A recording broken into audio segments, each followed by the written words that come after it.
नमस्कार। आज हम भगवत गीता के एक बहुत खास श्लोक पर बात करने वाले हैं। जी। अध्याय 1 श्लोक 42। ये वो हिस्सा है जब अर्जुन कुरुक्षेत्र में खड़े हैं और मतलब अपने ही लोगों के खिलाफ लड़ने के ख्याल से जूझ रहे हैं।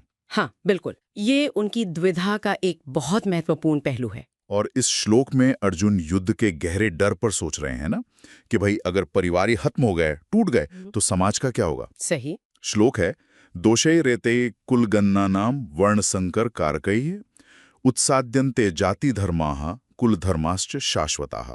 42। चलिए इसे थोड़ा खुलकर समझते हैं। जी। इसमें कुछ शब्द हैं जिन पर ध्यान देना जरूरी है। पहला है कुलगन। कुलघन। हाँ, कुलघन यानी वो लोग जो अपने ही कुल, अपने परिवार का नाश करते हैं। अच्छा। और फिर एक शब्द है वर्ण संकर। वर्ण संकर, इसका क्या मतलब हुआ यहाँ? या फिर ऐसी संतानें जिनका कोई तय सामाजिक स्थान न हो। इससे क्या होता है कि पूरी सामाजिक व्यवस्था बिगड़ जाती है। ओ, अच्छा। तो कुलघन मतलब परिवार को तोड़ने वाले, और उनके कामों से पैदा होता है वर्ण संकर, मतलब एक तरह का सामाजिक घालमेल या अव्यवस्था। बिल्कुल। और फिर श्लोक कहता है कि इस घालमेल से जाति धर्म और कुल धर्म नष्ट हो जाते हैं। हाँ, सही। जाति धर्म का मतलब है समुदाय या बड़े समाज के जो नियम हैं, जो परंपराएं हैं। हम्म। और कुल धर्म यानी परिवार की अपनी खास परंपराएं, उनके रीति रिवाज। अच्छा। तो श्लोक के अनुसार जब ये कुलघन यानी परिवार का नाश करने वाले ऐसे काम करते हैं जिनसे वर्ण संकर पैदा होता है, हाँ। तो ये दोनों तरह के धर्म जिन्हें शाश्वत कहा गया है, मतलब सनातन। शाश्वत मतलब हमेशा रहने वाले। जी हाँ, सनातन हमेशा रहने वाले माने गए हैं। उनका उत्साद्यन्ते यानी कि विनाश हो जाता है। ये शाश्वत शब्द ये तो बहुत भारी लगता है ना। मतलब ये सिर्फ कुछ रस्में नहीं है, बल्कि कुछ ऐसा है जिसे स्थायी, परमानेंट माना जा रहा है। हाँ, बिल्कुल। इसका वजन है। ऐसा क्यों? क्या इसलिए कि यही परंपराएं समाज को एक तरह से जोड़कर रखती हैं? हाँ, भाव तो यही है। अर्जुन की चिंता असल में यही है।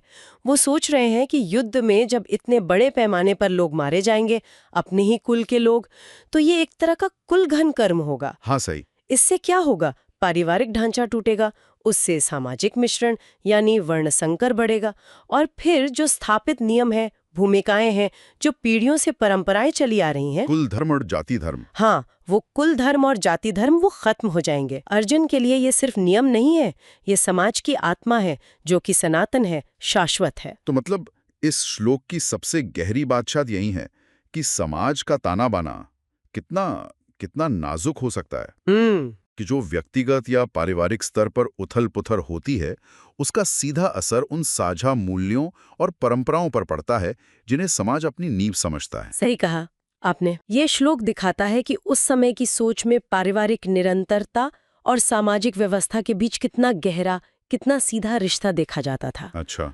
परिवार का टूटना सिर्फ एक पर्सनल ट्रेजेडी नहीं है, नहीं है। बल्कि पूरे समाज के लिए खतरा है। हाँ, पूरे समाज के लिए खतरा माना जा रहा था, क्योंकि इससे वो शाश्वत परंपराएं खतरे में पड़ जाती थीं जिन पर ऐसा माना जाता था कि समाज टिका हुआ है। तो कुल मिलाकर देखें तो ये श्लोक एक तरह की चेतावनी है जी। कि जो कर्म परिवार की जड़ों को कमजोर करते हैं, वो अंत में समाज की उन स्थायी परंपराओं को भी नष्ट कर सकते हैं जिन्हें जिन्हें सनातन माना जाता है। बिल्कुल।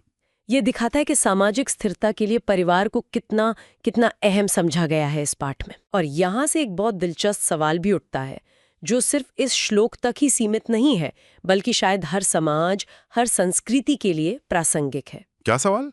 कि जब कोई समाज अपनी कुछ परंपराओं को शाश्वत या सनातन कहता है, तो उसका आधार क्या होता है?